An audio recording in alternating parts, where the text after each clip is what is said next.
நீ ஆர்ட்ஸ் தானடா படிச்ச, எப்படி ஐடில வேலை பாக்குற? எந்த டிகிரினாலும் பரவாயில்லண்ணா. சென்னையில் இருக்க எஸ்எல்ஏ ஐடி ட்ரைனிங் இன்ஸ்டியூட் தான் நான் ட்ரைனிங் எடுத்தேன். மாசம் 30,000 சம்பாதிக்கிறேன். சூப்பர்டா. For IT training and placement, contact 88707 67784.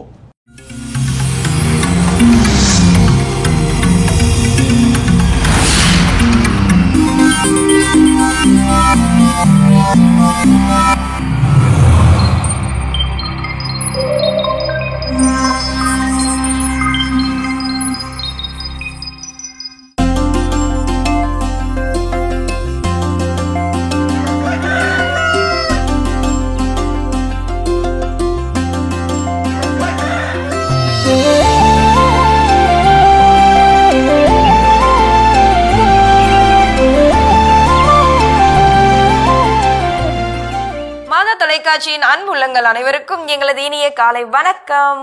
வணக்கம் ஜோ.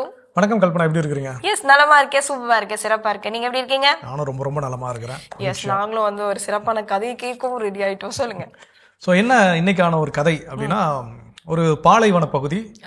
அதுல ஒரு மனிதர் என்ன பண்றாரு, நடந்து போயிட்டு இருக்கிறாரு. அப்போ போற வழியில ஒரு பெரிய பாறையின் அடியில ஒரு பாம்பு, ஒரு பெரிய பாம்பு என்ன இருக்கு, சிக்கி இருக்குது. அது மேல அந்த கல்லு விழுந்து கிடக்கு. அப்போ இந்த பாம்பு வழியில ரொம்ப துடிக்குது. இவர் பாக்குறாரு. பார்த்துட்டு ஐயோச்சா, இந்த பாம்பு மேல இப்படி கல்லு விழுந்து கிடக்கு, அந்த பாறை என்ன பண்ணிடலாம், நம்மளால முடிஞ்சா தூக்கி போட்டலாமா கேக்குது. அப்போ அவர்கிட்ட அந்த பாம்பு கிட்ட கேட்கிறாரு, உனக்கு உதவி செய்யணுமா அப்படின்னா, கண்டிப்பா நானும் ரொம்ப நேரமா அதுல மாட்டிக்கிட்டு என்னால வெளியே வர முடியாம நான் தவிக்கிறேன், தயவு செஞ்சு எப்படியா அந்த கல்லை புரட்டி போட்டு காப்பாத்துங்க அப்படின்னு கேக்குது. இவர் என்ன பண்றாரு, அவரால் முடிஞ்ச மட்டும் முயற்சி செய்து அந்த கல்லை என்ன பண்ணிடுறாரு, புரட்டினா அந்த பாம்பு அதுல இருந்து என்ன ஆயிடுச்சு, ரிலீஸ் ஆயிடுச்சு. ரிலீஸ் ஆன உடனே அந்த பாம்பு என்ன பண்ணுது, இவரை கடிக்க வருது. கடிக்க வந்து இவருக்கு கோவம், உனக்கு கஷ்டப்பட்டு கிடக்கன்னு சொல்லி உனக்கு காப்பாத்துறேன், என்னையே கடிக்க வரிய, இது எந்த விதத்துல நியாயம் அப்படின்னே அது சொல்லிச்சு, கடிக்கிறது என்னோட இயல்பு, நான் எனக்கு நீ காப்பாத்தணும் எனக்கு எங்க தெரியும், அதனால நான் கடிக்கத்தான் செய்வேன் அப்படின்னோடனே இவங்க ரெண்டு பேரும் வெயிட் பண்ணு, நம்ம இப்போ ரெண்டு பேரும் கடந்து போவோம், எதிரில் யார் ஃபர்ஸ்ட் வராங்க அவங்க கிட்டே நியாயத்தை கேட்போம். அவங்க என்ன கடிக்கிறது ஓகேன்னு சொன்னாங்கன்னா என்ன பண்ணுங்க, என்ன கடிச்சு இல்லைன்னா அவங்க என்ன சொல்றாங்க அதை கேட்டு நடந்துக்கலாம். ரெண்டு ஒரு ஒப்பந்தம் போட்டுட்டு போறாங்க. அப்போ எதிர்த்தாப்புல ஒரு யானை ஒண்ணு வருது. அப்போ அந்த யானையை பார்த்தோன்னே பாலைவன கதை இல்லையா, அப்போ ஒட்டகத்தை வச்சுக்கலாம், ஒட்டகம் ஒண்ணு வருது. ஸோ அப்போ அந்த ஒட்டகத்துல போய் கேட்க விஷயத்த சொல்றாங்க, இந்த மாதிரி இப்படி நடந்துச்சு என்ன சொன்னா. ஒட்டகம் சொல்லுது, நீங்க எனக்கு சொல்றது எனக்கு சரியா புரியல, ஸோ எப்படி இருந்தீங்கிறத ஃபர்ஸ்ட் எனக்கு என்ன பண்ணுங்க, நடிச்சு காட்டுங்க, அண்ட் தென் நான் அதுக்கு என்ன சொல்யூஷன் அப்படிங்கிறத என்ன பண்றேன் சொல்றேன். அப்போ ஓகே அப்படின்னு சொல்லிட்டு அந்த பாம்பு இருக்கு, திரும்ப அந்த கல்லை தூக்கி என்ன பண்றாங்க மேல வைக்கிறாங்க. வச்சோடனே ஒட்டம் சொல்லி, நீ அந்த கல்லெல்லாம் புரட்ட வேண்டாம், நீ வேலையை பார்த்துட்டு பல நேரங்கள்ல யாருக்கு உதவி செய்யறோம், எப்படி செய்யறோம், அந்த உதவியினால் நமக்கு விளையக்கூடிய ஆபத்துகள் என்ன, தீமைகள் எல்லாத்தையும் நம்ம யோசிச்சு ஆராய்ந்து பார்த்துதான் செயல்பட வேண்டும் என்பதை இந்த கதையில இருந்து நம்ம தெரிஞ்சுக்கிட்டோம் ஜோ. கண்டிப்பா. சோ இதனால நம்ம ஆரம்பிச்சிடலாம், பாலை தரிசனம் பார்க்கலாம்.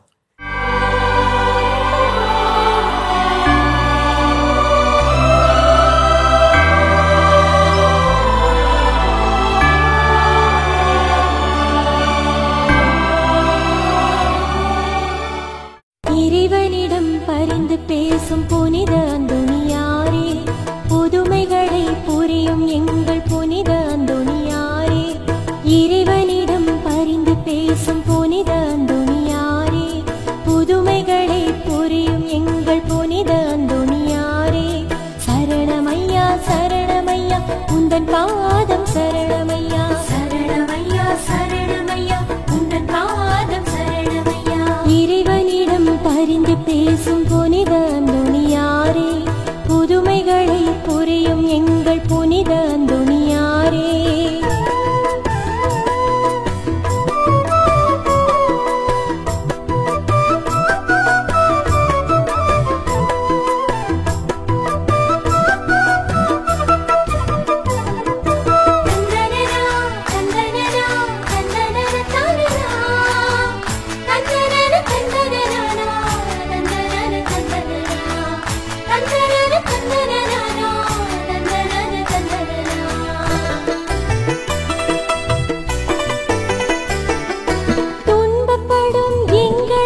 தரிசனம் இனிய காலை வேளையில் நாம் கண்டு கழித்தோம் என்றே சொல்லலாம். எஸ், இந்த ஒரு அற்புதமான நாளை நம்ம இப்போ ஆரம்பிச்சிட்டோம்.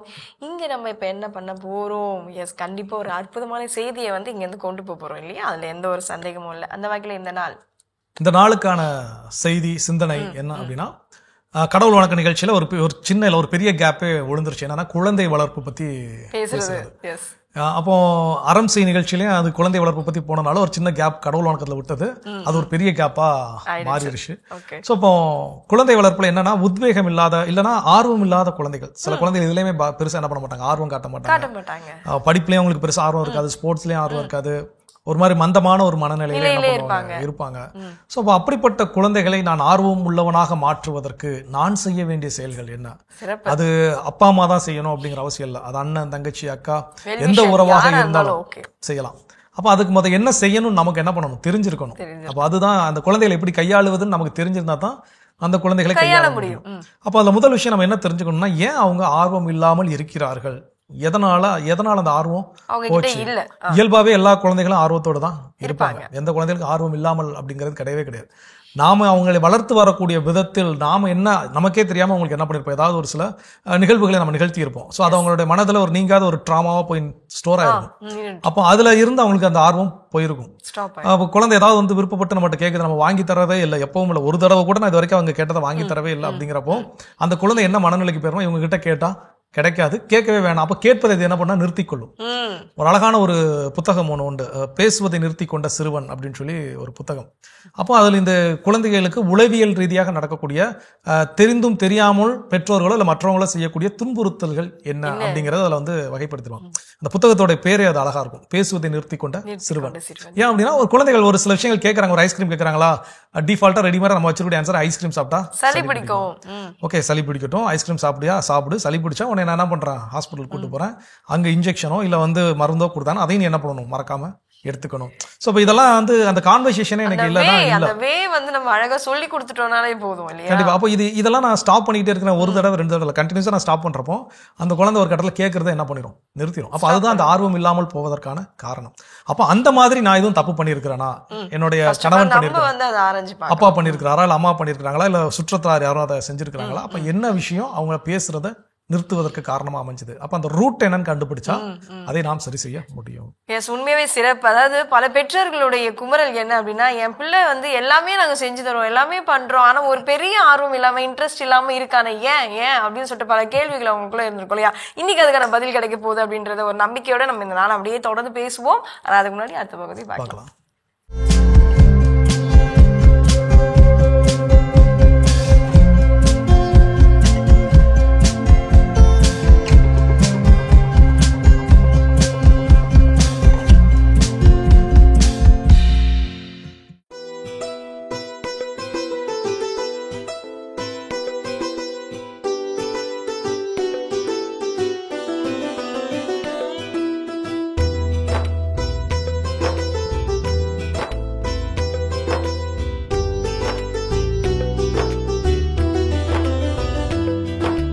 மனமிரங்கி கடன் கொடுக்கும் மனிதர் நன்மை அடைவார்.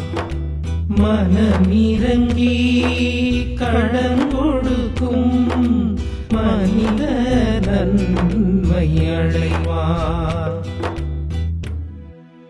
ஆண்டவருக்கு அஞ்சி நடப்போ பேறு பெற்றோ அவர்தம் கட்டளைகளில் அவர்கள் பெருமகிழ்வு அடைவர்.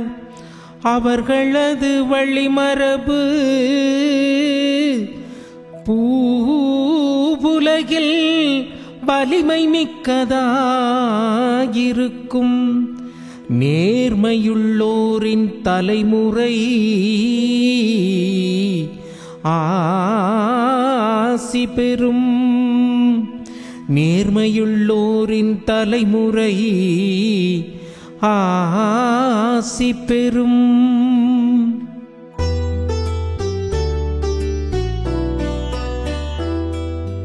மனமிரங்கி கடன் கொடுக்கும் மனித நன்மை அடைவார். மனமிரங்கி கடன் கொடுக்கும் மனித நன்மை அடைவார். இருளில் ஒளியென அவர்கள் நேர்மையுள்ளவரிடையே மிளிர்வ அருளும் இரக்கமும் நீதியும் உள்ளோராய் இருப்பார். மனமிரங்கி கடன் கொடுக்கும் மனிதர் நன்மை அடைவார். அவர்கள் தம் அலுவல்களில் நீதியுடன் செயல்படுவார். அவர்கள் தம் அலுவல்களில் நீதியுடன் செயல்படுவார்.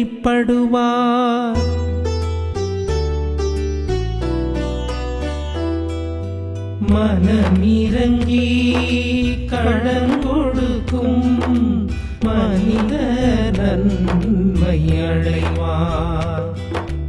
மனமிரங்கி கடன் கொடுக்கும் மனித நன்மை அடைவார். அவர்கள் வாரி வழங்கினர். ஏழைகளுக்கு ஈந்தனர். அவர்களது நீதி என்றென்றும் நிலைத்திருக்கும். அவர்களது வலிமை மாட்சியுடன் மேலோங்கும். அவர்களது வலிமை மாட்சியுடன் மேலோங்கும்.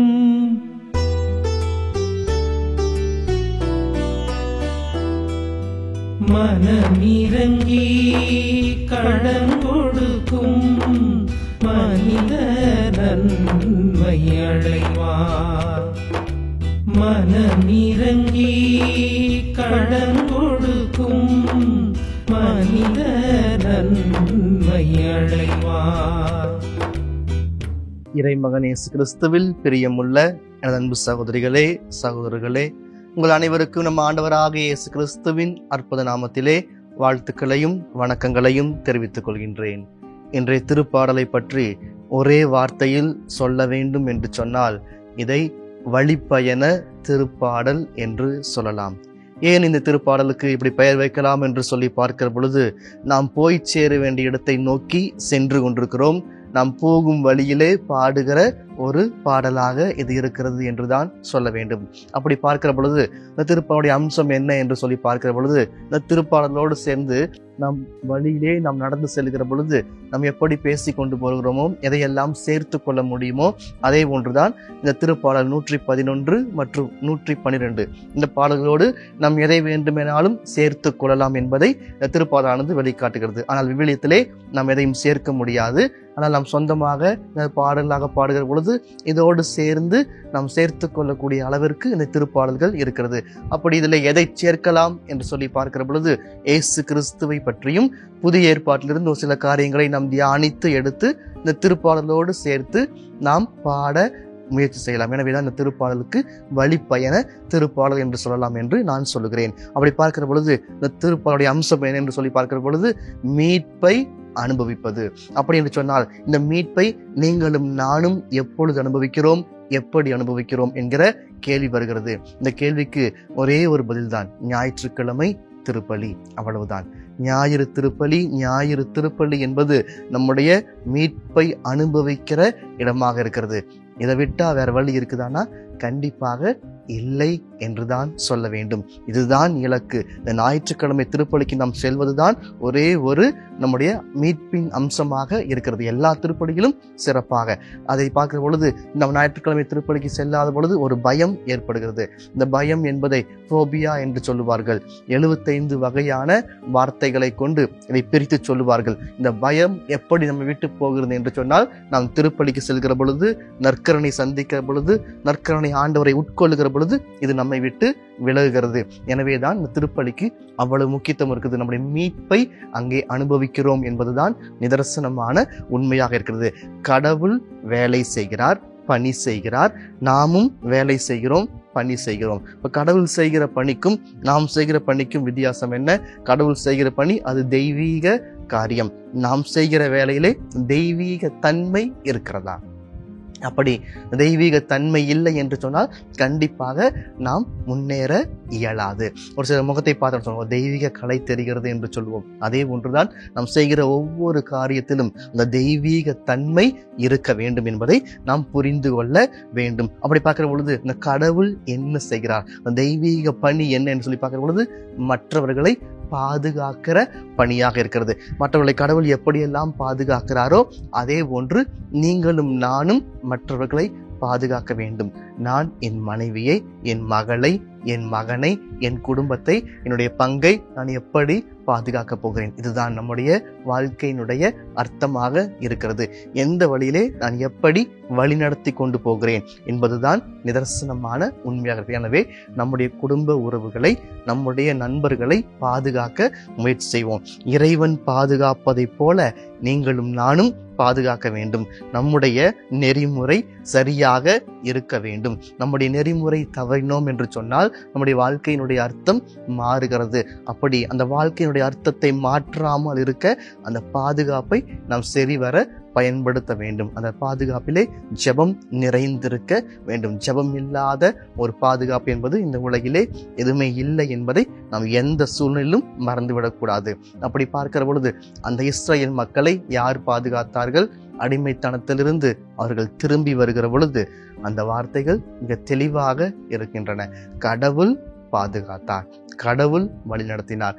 எல்லா இடத்திலும் கடவுள் அவர்களோடு பிரசன்னமாயிருந்தார். அவர் பிரசன்னம் அவர்களை ஆசீர்வதித்தது. எனவே அந்த இறை பிரசன்னத்திற்கு அவ்வளவு முக்கியத்துவம் கொடுக்கிறார்கள். அந்த இறைவன் எதையெல்லாம் நமக்கு செய்தாரோ அதையெல்லாம் நம்முடைய பாடல்களிலே சேர்த்து கொள்ள இறைவன் நமக்கு துணை செய்கிறார். நாம் அதை நினைத்து பார்த்து நாம் அதை வழிப்பயணத்திலே பேசி பாடலாக பாடி அந்த இறைவனுடைய ஒவ்வொரு காரியங்களையும் எடுத்து சொல்லுகிற நம் மாற்றளிக்கும். அப்படி பார்க்கிற பொழுது அடிமைத்தாயிலிருந்து வருகிற பொழுது என்ன செய்தார்கள்? இந்த அடிமைத்தாயை எதை குறிக்கிறது என்று சொன்னால் ஒரு துரதிர்ஷ்டத்தை குறிக்கிறது. அந்த துரதிர்ஷ்டத்தை தாண்டி வர வேண்டும், அந்த துரதிர்ஷ்டத்தை மறக்க வேண்டும். தாண்டி வர வேண்டும் என்று சொன்னால் எவ்வளவு வேகமாக அவர்கள் அந்த செங்கடலை கடந்தார்கள் என்பது அவர்களுக்கு மட்டும்தான் தெரியும். இன்றைய வரைக்கும் நமக்கு தெரியாது. ஆனால் அவர்கள் செங்கடலை கடந்து வந்தார்கள். ஆனால் அந்த அடிமைத்தனையிலே வாழ்ந்த அந்த நினைவுகளை கடந்து வந்தார்கள் என்று சொன்னால் அங்கே ஒரு கேள்விக்குறிதான் எழுகிறது. அந்த கேள்விக்குறி என்றைக்குமே ஒவ்வொரு மனித வாழ்க்கையில் இருக்கும். அதை நாம் மறக்க வேண்டும், தாண்டி வர வேண்டும், மறக்க வேண்டும் என்பதுதான் நிதர்சனமான உண்மையாக. ஆனால் நாம் சொல்லுகிற பொழுது என்ன சொல்வோம்?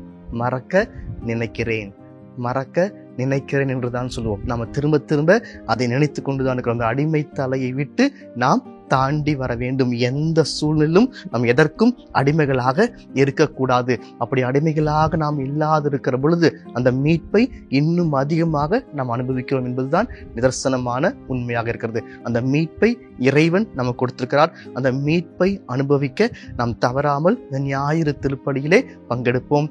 இதை தவிர வேறு வழி இல்லை. இலக்கு இது மட்டும்தான். எனவே இந்த திருப்பலி என்பது நம்முடைய தெய்வீகத்தை குறிக்கிறது. அந்த தெய்வீக தன்மையை நம்முள் ஏற்றுக்கொள்ள அது உதவியாக இருக்கிறது. நற்கருணை உதவி செய்கிறது என்பதை நாம் நினைவில் கொள்வோம். எனவே நம்முடைய பயத்தை போக்க திருப்பலியிலே பங்கெடுத்து இறைவனோடு இணைந்து இறை வார்த்தையை வாசித்து நாம் இறை வழியில் நடக்க தேவையான ஆற்றலை கேட்போம். ஆமென். ஜெபம். எங்களை எந்நாளும் அன்பாய் காத்து நேசித்து வழிநடத்தும் எங்கள் அன்பின் பரலோக பிதாவே, இந்த காலை வேளையிலே போற்றுகிறோம், புகழுகிறோம், ஆராதிக்கிறோம், நன்றி செலுத்துகிறோம் சாமி. எங்கள் உள்ளத்தில் இருக்கிற பயங்களை எல்லாம் நாம் எடுத்துவிட்டு திருப்பலியிலே நாங்கள் பங்கெடுத்து இறைவனோடு உறவாடுகிற ஆற்றலையும் திறனையும் எங்களுக்கு தாரும். நாங்கள் எங்கள் கண்களினாலே இறைவனை கண்டு ஆராதித்து மகிழ்ச்சியோடு வாழ துணை புரிவீராக. ஆமென். அருமையான தினம் ஒரு திருப்பாடல் பகுதி பார்த்துட்டோம். இன்னைக்கான திருப்பாடலும் கேட்டாச்சு. அதோட நம்ம இன்னைக்கு பேசிட்டு இருக்கிறோம் ஒரு ஆர்வமில்லாத குழந்தைகளுக்கு ஆர்வத்தை தூண்ட நாம் செய்ய வேண்டிய செயல்கள் என்னென்னு சொல்லி அடுத்து என்ன சொல்றாங்க. பெரும்பாலும் எல்லா குழந்தைகளுமே பெற்றோர்கிட்ட எதிர்பார்க்கிற விஷயம் என்ன, அவங்களோட சுற்றத்தார்கிட்ட எதிர்பார்க்கிற விஷயம் என்னவா இருக்கும் அப்படின்னா, பாராட்டுதல் நமக்கு கிடைக்காது. அதுக்காக நம்ம வந்து சில காரியம் பண்ணலாமே அப்படின்னு சொல்லிட்டு சின்ன சின்ன காரியம் செய்து அவங்க கிட்ட போய் காட்டுவாங்க. ஆனா அது பெருசா கருதாமல் இருக்கும் பெற்றோர்களாகட்டும் உறவுகளாகட்டும் அதை வந்து நிராகரிக்கும் தன்மையும் அந்த இடத்துல ஏற்படும்.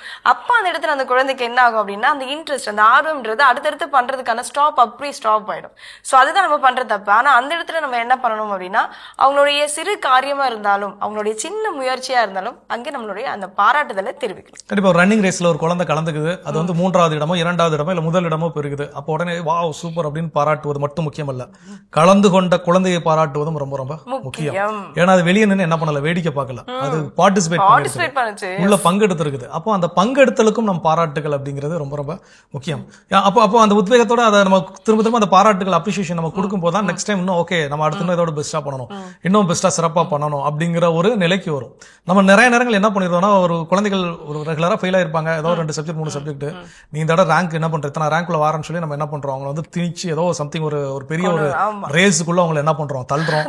அப்போ அந்த குழந்தை கடினப்பட்டு படிச்சு ஒரு ரேங்க் வருது, அதே ஒரு குறைஞ்சிருது, ஒரு 10க்குள்ள நம்ம சொல்லிருக்கோம், அது ஒரு 12 13 என்னாச்சு வந்துருச்சு. அப்படின்னா நான் உனக்கு 10க்குள்ள தான் அவர் சொன்னேன், ஏன் 13க்குள்ள வந்தேன்னு கேட்கறது முறை கிடையாது. அது வரைக்கும் 4 பாடம் 2 பாடம் ஃபெயில் ஆயிட்டு இருந்த பிள்ளை ரேங்க் எடுத்திருக்குது.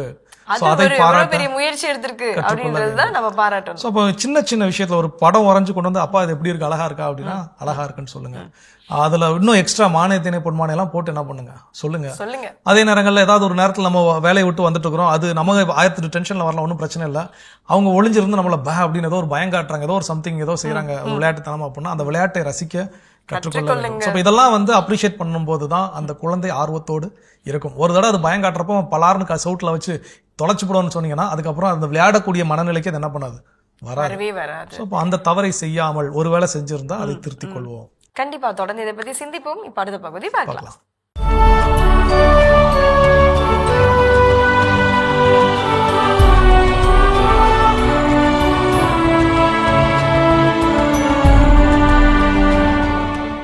நவம்பர் 5 புனித குய்தோ மரிய கொன்ஃபோர்த்தி. இத்தாலி நாட்டிலுள்ள ராவதேஸ் பகுதியில் வாழ்ந்த ரினால்டோ கொன்ஃபோர்த்தி அந்தோனியா அதோர்னி பெற்றோருக்கு கிபி 1865ஆம் ஆண்டு மே 30ஆம் நாள் பிறந்தார். குய்தோ மரிய கொன்ஃபோர்த்தி சிறுவயது முதல் திருச்சிலுவை மீது பக்தி கொண்டிருந்த மரிய கொன்ஃபோர்த்தி தன் வாழ்வினை இறைவனுக்கு அர்ப்பணிக்க விரும்பி தனது 17வது வயதில் குருமடத்தில் சேர்ந்தார்.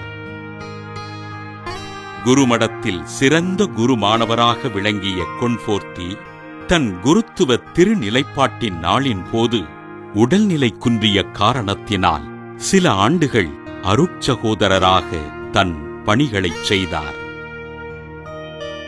அருளாளர் அன்ன மரியா அதோர்னியின் வேண்டுகோளின்படி புனித மரியன்னையிடம் தன் குருத்துவ அருட்பொழிவிற்காக ஜெபித்த குய்தோ மரிய கொன்ஃபோர்த்தி கிபி 1888ஆம் ஆண்டு செப்டம்பர் 22ஆம் நாள் குருவாக திருநிலைப்படுத்தப்பட்டார். குருமட பேராசிரியராக தன் பணியினை தொடங்கிய இவர் கிபி 1895ஆம் ஆண்டு டிசம்பர் 3ஆம் நாள் சவேரியன் மிஷனரிஸ் என்ற துறவற சபையினை தொடங்கி மறைபரப்பு பணியில் ஈடுபட்டார். குருமடத்தின் அதிபராகவும் மறைமாவட்ட முதன்மை குருவாகவும் இறைப்பணிகளைச் செய்த பேரருட்தந்தை மரிய கொன்ஃபோர்த்தி கிபி 1902ஆம் ஆண்டு இத்தாலியின் ராவென்னா உயர் மறைமாவட்டத்தின் பேராயராக திருநிலைப்படுத்தப்பட்டார். தன் உடல்நிலை குன்றிய காரணத்தினால் கிபி 1904 மறைமாவட்ட பேராயர் பொறுப்பிலிருந்து விலகிய இவர் கிபி 1907 திருத்தந்தையின் வேண்டுகோளின்படி இத்தாலியின் பார்மா மறைமாவட்ட பேராயராக பொறுப்பேற்றார். தான் பணி செய்த மறைமாவட்டங்களில் குருக்களையும் மக்களையும் நன்கு வழிநடத்திய பேராயர் மேதகு குய்தோ மரிய கொன்ஃபோர்த்தி 1931 நவம்பர் 5 விண்ணகம் சென்றார்.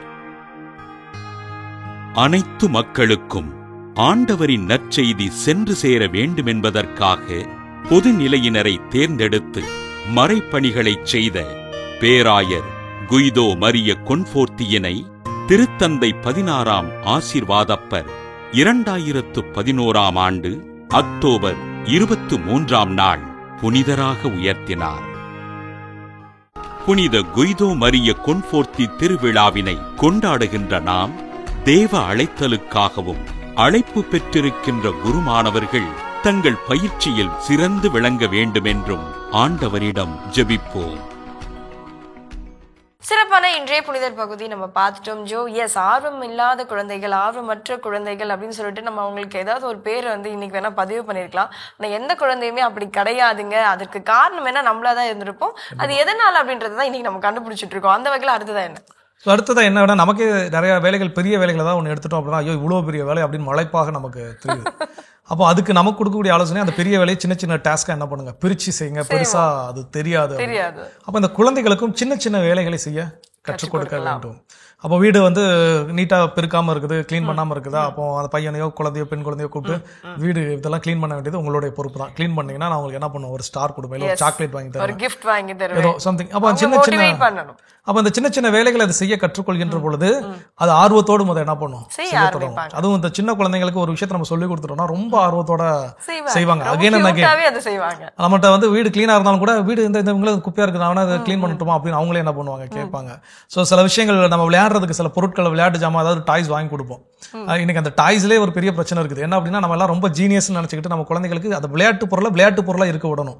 நாம என்ன பண்றோம் அப்படின்னா, அதுல மேத்தமெட்டிக் பசில் என்ன, இதன் வழியாக என் குழந்தை என்ன கல்வி கற்கும், அது கற்க வேண்டிய நேரத்தில் அது கற்றுக்கொண்டு போயிடும். அது எந்த பிரச்சனையும் கிடையாது. ஆனா அதுல என்ன பண்றோம், நம்ம ரொம்ப அறிவுபூர்வமாக நாம் எண்ணிக்கொண்டு அதை விளையாட்டக்கூடிய பொருட்களை கூட என்ன பண்றோம், படிக்கக்கூடிய பொருளை என்ன பண்ணி வச்சிருக்கோம், இன்னைக்கு மாத்திக்கிட்டு. நான் எங்க வீட்டுல இதை நான் வந்து என்ன சொல்றது, ப்ரொசீட் பண்ணிட்டு இருக்கேன். ஆக்சுவலா எங்க வீட்டு குட்டீஸ் இந்த மாதிரி தான் நானும் வேலை வாங்குவேன்.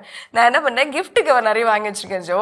நான் எங்க வீட்டுல இருக்க கரண்டி, ஸ்பூனு இதெல்லாம் என்ன பண்ணுவேன், கிஃப்ட் கவர்ல சுத்திட்டு, இப்ப யார் வந்து அம்மாக்கு வந்து இந்த வேலையை கரெக்டா முடிச்சு கொடுக்குறீங்களோ அவங்களுக்கு இந்த கிஃப்ட் அப்படி சொல்லி கிஃப்ட் டேபிள் மேல வச்சிருவேன். என் 2 குட்டீஸ் 3 years old, அவங்க வேலை பார்ப்பாங்க பாருங்க, ரொம்ப கியூட்டா இருக்கும். முடிச்சுட்டு வந்து அந்த கிஃப்ட்டை வாங்கிட்டு ஓபன் பண்ணுவாங்க அவ்வளவு எக்ஸைட்மெண்டோட.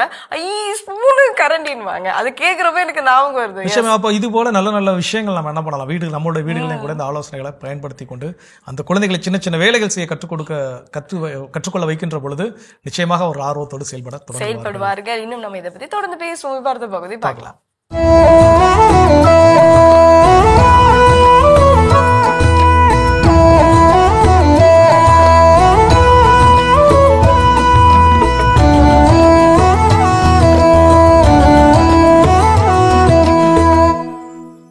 அந்த நாட்டுக்கு பிறந்த நல்லதொரு நேரத்தில் செத்து போனான் ஓர் அரசியல்வாதி. பொய் பித்தலாட்டத்திற்கு பெயர் போனவன் அவன். பேச்சு வார்த்தையின்றி நரகத்தில் தள்ளப்பட்டான். அங்கே எங்கு பார்த்தாலும் கடிகாரங்கள் பல அலாக்காக தொங்கிக் கொண்டே இருந்தன. அத்தனையும் ஒற்றை முள் கடிகாரங்கள். ஆச்சரியப்பட்டு விசாரித்தான் அரசியல்வாதி. நரக பணியாளர் ஒருவர் தகவல் தந்தார்.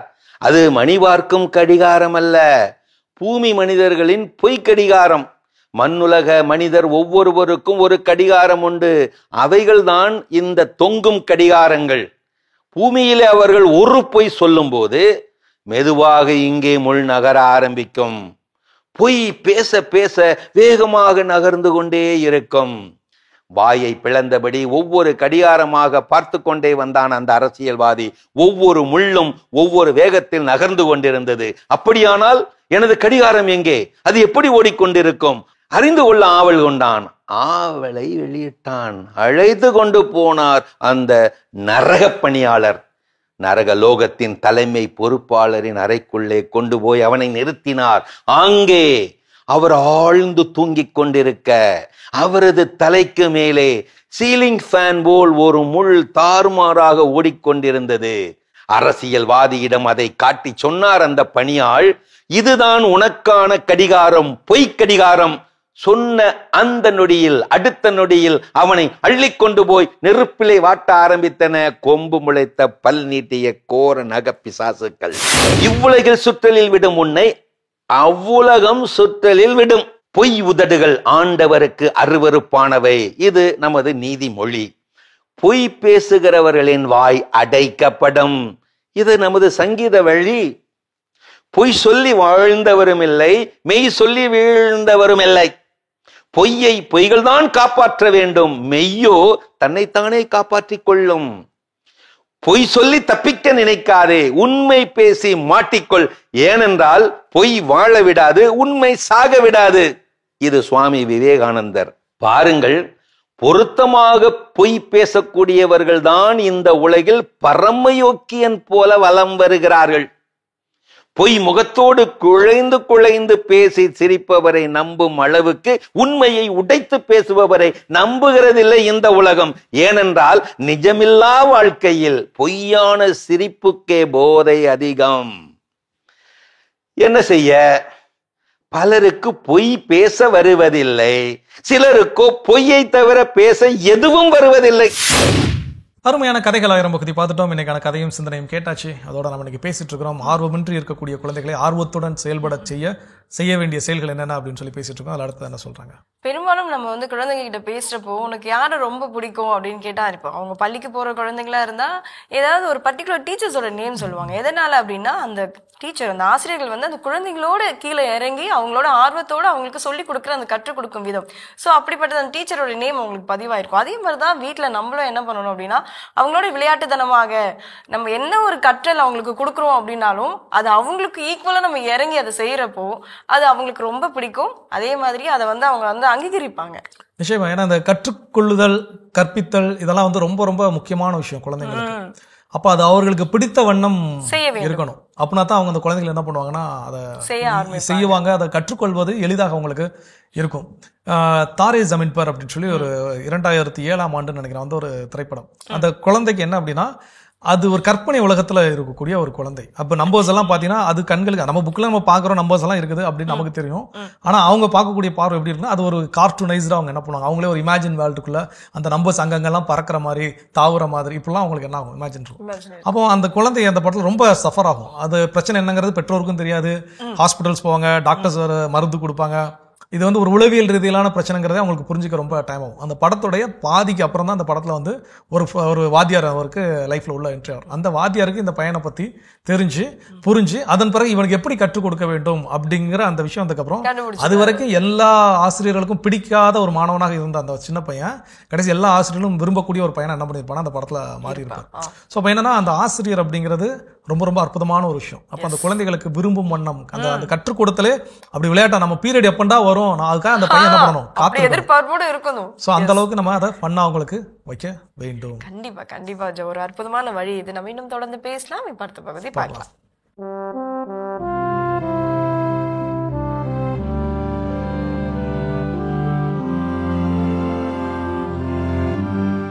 அன்புக்குரியவர்களே, ஆண்டவர் இயேசுவின் இனிய திருப்பெயரில் உங்களை அன்போடு வாழ்த்துகின்றேன். இயேசுவின் ஆளுமை என்னும் தொடரில் இயேசுவின் ஆளுமையில் இருந்த முக்கியமான ஒரு சிறப்பு பண்பு அவருடைய மதிப்பீடுகளின் படிநிலை, ஹையரார்கி ஆஃப் வேல்யூஸ். ஒரு மதிப்பீடு இன்னொரு மதிப்பீட்டை விட மேலானது. அதற்கு சிறந்த எடுத்துக்காட்டு உணவை பற்றிய இயேசுவின் பார்வை. இயேசு உணவை 4 விதங்களில் புரிந்து கொண்டார். முதலில் உடலுக்கு தேவையான உணவு என்பதை பற்றி நேற்று நான் பகிர்ந்து கொண்டேன். இன்று இறை வார்த்தை என்னும் உணவு. இறை வார்த்தை என்னும் உணவு உடலுக்கு தேவையான உணவை விட உயர்ந்தது, மேலானது என்பது இயேசுவுடைய பார்வையாக இருந்தது. அதை அவர் பிறருக்கு ஒரு மதிப்பீடாக வழங்கினார். மத்தேயு நற்செய்தி 4:4 நாம் வாசிக்கிறோம். இயேசு சோதிக்கப்பட்ட போது அவர் 40 நாள் இரவும் பகலும் நோன்பு இருந்தார். அதன்பின் பசியுற்றார். சோதிக்கிறவன் அவரை அணுகி, நீர் இறைமகன் என்றால் இந்த கற்கள் அப்பமாகும்படி கட்டளையிடும். மத்தேயு 4:4 நாம் வாசிக்கிறோம். இயேசு சொல்கிறார், மனிதர் அப்பத்தினால் மட்டுமல்ல மாறாக கடவுளின் வாய்ச்சொல் ஒவ்வொன்றாலும் வாழ்வர் என மறைநூலில் எழுதியுள்ளதே என்று மறைநூலை மேற்கோள் காட்டி உடலுக்கு தேவையான உணவை விட இறை வார்த்தை என்னும் உணவு மேலானது என்று இயேசு ஒரு புதிய பார்வையை, புதிய மதிப்பீட்டை நமக்கு தருகின்றார். எனவே அன்றிலிருந்து இன்று வரை திரு அவை இறை வார்த்தை என்னும் உணவுக்கு அதிக அழுத்தம் கொடுக்கிறது. உடலுக்கு தேவையான உணவை விட இறை வார்த்தை என்னும் உணவு மேலானது என்பது இயேசுடைய பார்வையாக இருந்தது, இயேசுடைய அனுபவமாக இருந்தது, இயேசுடைய அழைப்பாக இருக்கிறது. எனவே இன்றும் எத்தனையோ இடங்களில் நற்செய்தி பெருவிழா, நற்செய்தி கூட்டங்கள், அங்கே மக்கள் உணவருந்தாமல் மணிக்கணக்காக அமர்ந்து இறை வார்த்தையை கேட்கிறார்கள். பல இடங்களில் நோன்பு வழிபாடுகள், உபவாச கூட்டங்கள் நடைபெறுகின்றன. அங்கே நற்செய்தி அறிவிக்கப்படுகிறது, இறை வார்த்தை போதிக்கப்படுகிறது. மக்கள் வயிற்றுக்கு தேவையான உணவை விட இறை வார்த்தை என்னும் உணவு மேலானது என்பதை எண்பிக்கும் வகையில் பசியோடு நோன்பிருந்து இறை வார்த்தையை கேட்கிறார்கள். அவர்கள் பேறு பெற்றவர்கள். யாரெல்லாம் உடலுக்கு தேவையான உணவை விட இறை வார்த்தை என்னும் உணவு மேலானது என்பதை தங்கள் வாழ்வில் அனுபவிக்கிறார்களோ அவர்கள் பேறு பெற்றவர்கள். அவர்கள் இயேசுவின் மதிப்பீடுகளை தங்களுடைய வாழ்விலும் பின்பற்றுகிறார்கள். எனவே அன்புக்குரியவர்களே, நாம் இந்த படிநிலையை, இந்த மதிப்பீட்டின் படிநிலையை நம்முடைய வாழ்வில், நம்முடைய குடும்பங்களில் கடைபிடிக்க வேண்டும். பெற்றோர் குழந்தைகளுக்கு கற்றுக் கொடுக்க வேண்டும். உணவை விட, வயிற்றுக்கு தேவையான உணவை விட இறை வார்த்தை மேலானது. எனவே முதலில் வீட்டில் விவிலியம் வாசியுங்கள், இறை வார்த்தையை வாசியுங்கள், இறை வார்த்தையை அறிக்கையிடுங்கள், அதன் பிறகு உணவு உண்ணுங்கள் என்று நாம் கற்றுக் கொடுக்க வேண்டும். இறை வார்த்தை என்னும் உணவு உடலுக்கு தேவையான உணவை விட மேலானது, உயர்ந்தது. உங்களுக்கு அமைதி உரைத்தாக. அற்புதமான இயேசுவின் ஆளுமைகள் பகுதி நம்ம பார்த்துட்டோம் ஜோ. எஸ், அடுத்ததாக நம்மளுடைய குழந்தைகள் ஆர்வமற்ற குழந்தைகளா வீட்டுல இருக்காங்க அப்படின்னா கண்டிப்பா அவங்களை ஆர்வமாக மாற்றக்கூடிய சக்தி நம்ம கிட்டதான் இருக்கு அப்படின்னு சொல்லி பேசிட்டு இருக்கோம். அடுத்ததா என்ன பண்ணலாம்? அடுத்ததா என்ன அப்படின்னா, கல்லூரியில இருந்து விடைபெற்று வெளியே வரும்போது அப்போ பசங்கிட்ட எல்லாம் அந்த வாதியாரை பத்தி ஏதாவது எழுதி கொடுங்கப்பா அப்படின்னு நம்ம கேட்போம். அவங்களே கேட்பாங்கல்ல, அவங்க கேட்கறப்ப நான் என்ன பண்ணேன், எனக்கு என் கிளாஸ் எப்படி இருந்துச்சு எழுதி கொடுங்கப்பா அப்படின்னு நான் என்ன பண்ண கேட்பேன். ரெகுலரா வச்சிருக்க ஒரு பழக்கம்.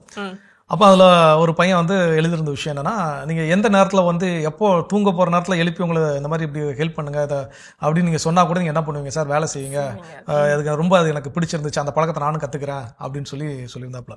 ஆக்சுவலாக அந்த பழக்கம் எனக்கு எங்கேருந்து வந்தது அப்படின்னு பார்த்தீங்கன்னா, எங்கள் அப்பா கிட்ட இருந்து வந்துச்சு. எங்கள் அப்பா எல்லா வேலையும் பார்த்துட்டு அப்போ தான் ஒரு 2 மணி, மதியம் 2 மணி 3 மணி போல தான் அவருடைய மதிய உணவுக்கு என்ன பண்ணுவார்னா வீட்டில் சாப்பிட உட்காருவார். அப்போ தான் தட்டில் சாப்பாடெல்லாம் போட்டு சாப்பிட கையெடுத்து ஒரு வாய் கூட வச்சிருக்க மாட்டார். அடுத்த லோடு ஏற்றுறதுக்கு வண்டி ரெடியாக நிற்கும். ஒன்று லோடு இறக்கவோ இல்லை ஏற்றவோ நிற்கும். உடனே அப்படியே மனுஷன் வச்சுட்டு அந்த வேலையை பார்த்துட்டு அதெல்லாம் வேலை கிளியர் பண்ணிட்டு அதுக்கப்புறம் தான் என்ன பண்ணுவார், சாப்பிடுவார். எனக்கு ரொம்ப ஆச்சரியமாக இருக்கும், இப்படியே சாப்பிடணும்னு உட்காந்தாச்சு, அவ்வளோ பசியில் இருக்கிறோம், இருந்தாலும் வேலைன்னு எந்திரிச்சு ஓடுறாரு அப்படின்னு. ஸோ இப்போ நம்முடைய பிள்ளைகளுக்கு நாம் சிறந்த ரோல் மாடலாக இருக்க வேண்டும். அப்போ நாம செய்யக்கூடிய செயல்கள்ல இருந்து அவங்க என்ன பண்ணுவாங்க, கற்றுக்கொள்வார்கள். நாளைக்கு நம்ம வீட்டிலேயே நம்ம சிம்பிளாக பார்த்துருப்போம், குழந்தைகள் நம்ம என்ன செய்யறோமோ அதை அப்படியே அவங்க என்ன பண்ணுவாங்க, இமிட்டேட் பண்ணி செய்வாங்க. நம்ம வீட்டில இருந்து வெளியே போயிருந்தோம் அப்படின்னா அந்த குழந்தைகள் ஆடும்போது கூட இந்த நேரம் பெரியப்பா எப்படி நடிப்பாரு அப்படின்னா அந்த குழந்தை அழகா என்ன பண்ணாத செஞ்சு காட்டும். பெரியப்பா எப்படி கோவப்படுவார் சொல்லு அப்படின்னா அழகா அந்த குழந்தை செஞ்சு காட்டும். சித்தி என்ன எப்படி பேசுவாங்க அதை சொல்லி காட்டும் அப்படின்னா அழகா. அப்ப எல்லா உறவு நிலைகளையும் அது என்ன பண்ணுதுன்னா அப்சர்வ் பண்ணிப்பாங்க. அப்போ அந்த நேரத்தில் நாம் அவர்களுக்கு சிறந்த முன்மாதிரியாக இருந்தோம். நாமளே ஆர்வம் இல்லாம இருந்தோம்னா நம்முடைய குழந்தைகளும் ஆர்வம் இல்லாமல் தான் இருப்பார்கள். அதை நம்ம தெளிவுல வச்சுக்கணும். நம்ம இன்னும் தொடர்ந்து பேசலாமா? அதுக்கு முன்னாடி சின்ன பிரேக் போயிட்டு வரலாம்.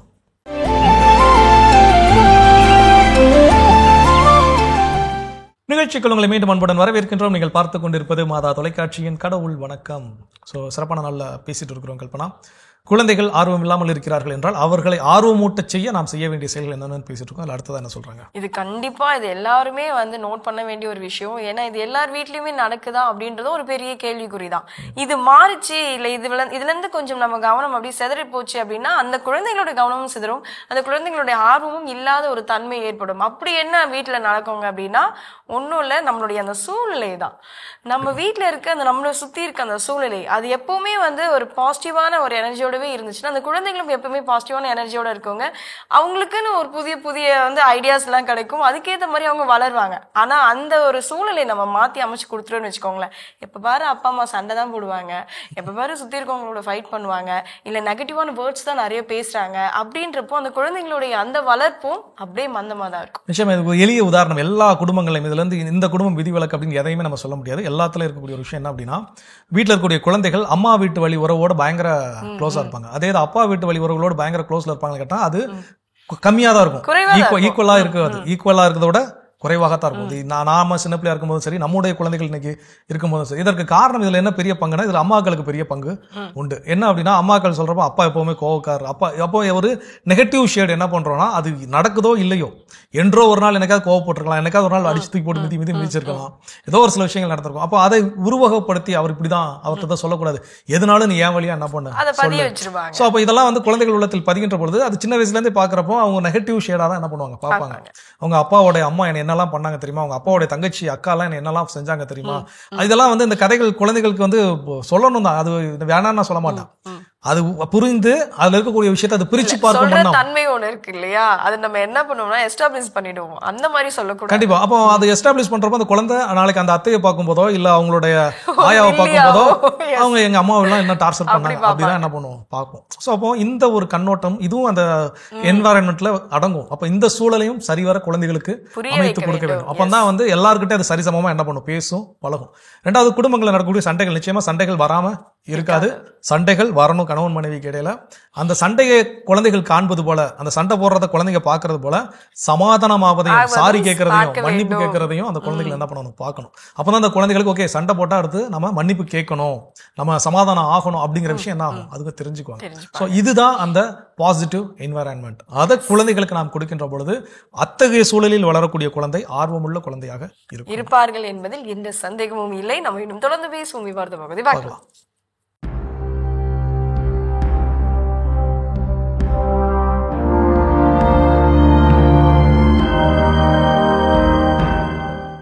மாதா தொலைக்காட்சி நண்பர்களே, உங்கள் அனைவருக்கும் வாழ்த்துக்கள். மகிழ்ச்சியோடு வாழ வேண்டும். அந்த மகிழ்ச்சியை ஒவ்வொரு நாளும் நாம் தேடி கண்டுபிடிக்க வேண்டும். அதற்காக பல முயற்சிகளை மேற்கொள்ள வேண்டும் என்றெல்லாம் நாம் நினைக்கிறோம், பேசுகிறோம். இதோ நத்தானியேல் ஹவுத்ரோன் என்பவர் இந்த மகிழ்ச்சியை பற்றி ஒரு மிக முக்கியமான அழகான செய்தியை நமக்கு சொல்லுகிறார். Happiness is like a butterfly which when pursued is always beyond our grasp, but which if you sit down quietly may alight upon your shoulders. அதாவது மகிழ்ச்சி என்பது ஒரு வண்ணத்து பூச்சியை போன்றது. அதை நாம் துரத்தி பிடிக்க தேடும்போது நம்மால் அதை பிடிக்க முடியாமல் போய்விடுகிறது.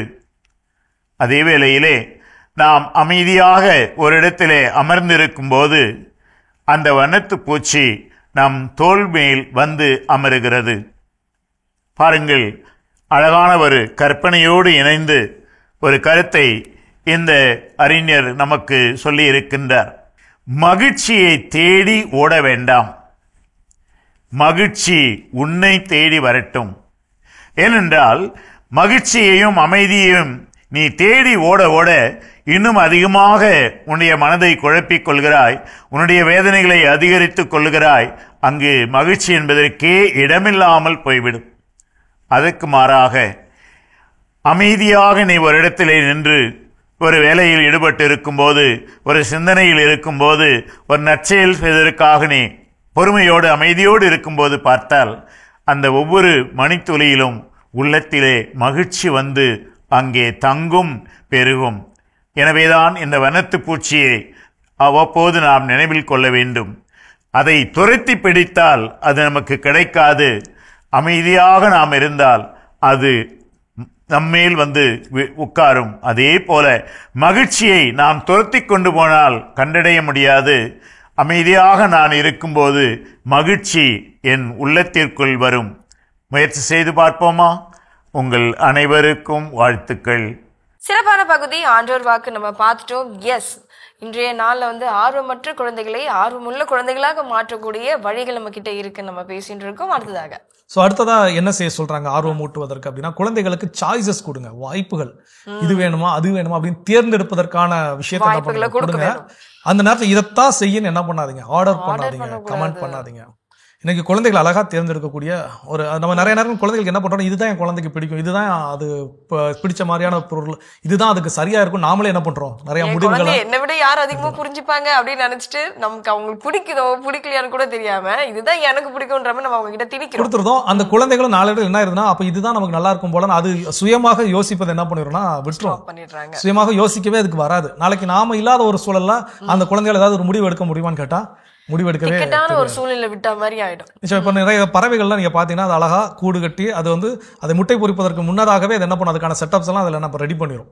அதன் பிறகு அதை குஞ்சு பறிச்சு அதுக்கு தேவையான நாட்கள் உணவு கொண்டு வந்து என்ன பண்ணும், கொடுக்கும். அப்புறம் ஒரு கட்டத்துல உணவுக்கு வந்து என்ன பண்ணாது, கொடுக்க வராது. அந்த கூட்டுல இருக்கக்கூடிய பறவைகள் தாய் பறவை வரும் காத்து கொண்டு இருக்கும், ஆனா வரவே வராது. ஒவ்வொரு நாள் அடுத்து வெளியே எக்ஸிட்டா என்ன பண்ணும், அடுத்து அதுவாக பறக்க ஆரம்பிக்கும், அதுவாக சுதந்திரமாக செயல்பட தொடங்கும், அதுவாக சிந்திக்க தொடங்கும். ஆனா இன்னைக்கு நம்ம மனிதர்கள் என்ன பண்றோம் அப்படின்னா, என்னுடைய குழந்தை எதுவும், அதாவது அந்த குழந்தை அங்கிருந்து கீழே விழுந்து அது விழுறதுக்குள்ள இந்த திரைப்படங்களை ஸ்லோ மோஷன்ல சில காட்சி காட்டுவாங்க, யாராவது கீழே விழுந்தாலும் ஓடி போய் காப்பாத்துற மாதிரி. அதே மாதிரி வீடுகள் என்ன பண்றோம், நாம தாங்க தடுக்க குழந்தைகளை வைத்துக் கொள்கின்றோம். அப்போ அந்த குழந்தைகளுக்கு இது உனக்கு வேணுமா அது உனக்கு வேணுமா, இப்போ ஐஸ்கிரீம் கேட்குது குழந்தை, 2 ஃபிளேவர் இல்லை எந்த ஃபிளேவர் ஒன்று, இந்த டேஸ்ட் இருக்குது, இந்த டேஸ்ட் உனக்கு என்ன, அது அந்த குழந்தைக்கு என்ன பண்ணும், பிடிச்சி அது சூஸ் பண்ணிக்கிட்டோம். ஒருவேளை அது தேர்ந்தெடுக்கக்கூடிய டேஸ்ட் அதுக்கு பிடிக்கலையா, நெக்ஸ்ட் டைம் நீங்க அதே மாதிரியான ஒரு சாய்ஸ் கொடுக்குறப்ப அது என்ன பண்ணாது, அதை தேர்ந்தெடுக்காது. எனக்கு இந்த சுவை என்ன பண்ணல பிடிக்கலங்கிறது அதுக்கு என்ன இருக்கும், தெளிவா வந்திருக்கும். ஸோ அப்போ வாய்ப்புகள், அந்த சாய்ஸஸ் என்ன பண்ணுங்க குழந்தைகள் கொடுக்க வேண்டுமே தவிர இதை செய் அதை செய்யணும் குழந்தைகளுக்கு ஆர்டர் போடக்கூடாது. எந்தெந்த குழந்தைகள் எல்லாம் கட்டளை பிறப்பிக்கப்பட்டு கட்டளைகளுக்கு பணிந்து வளர்க்கப்படுகிறதோ அந்த குழந்தைக்கு எதுலையுமே ஆர்வம் இருக்காது. கண்டிப்பா ஜோ, நம்ம வந்து இதுல நிறைய சிந்திக்கக்கூடிய காரியங்கள் இருக்கு, சிந்திப்போம், தொடர்ந்து பேசலாம். இப்ப அடுத்த பகுதி பார்க்கலாம்.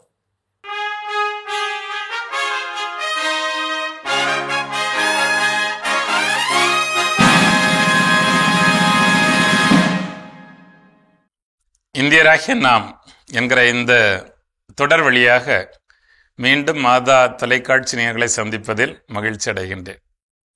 மாநிலத்தை பற்றி பார்க்கிறோம். மாநிலம் என்று சொன்னாலே உடனடியாக நமக்கு ஞாபகத்தில் வருவதெல்லாம் ஆளுநர் தான்.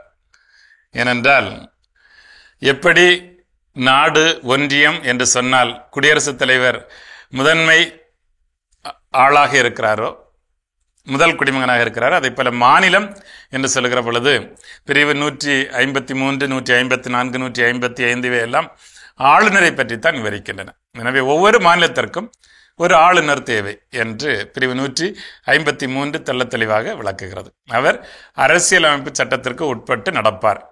அரசியலமைப்பு சட்டத்திற்கு உட்பட்டு குடியரசுத் தலைவரால் ஒரு மாநிலத்தினுடைய ஆளுநர் நியமிக்கப்படுகிறார்.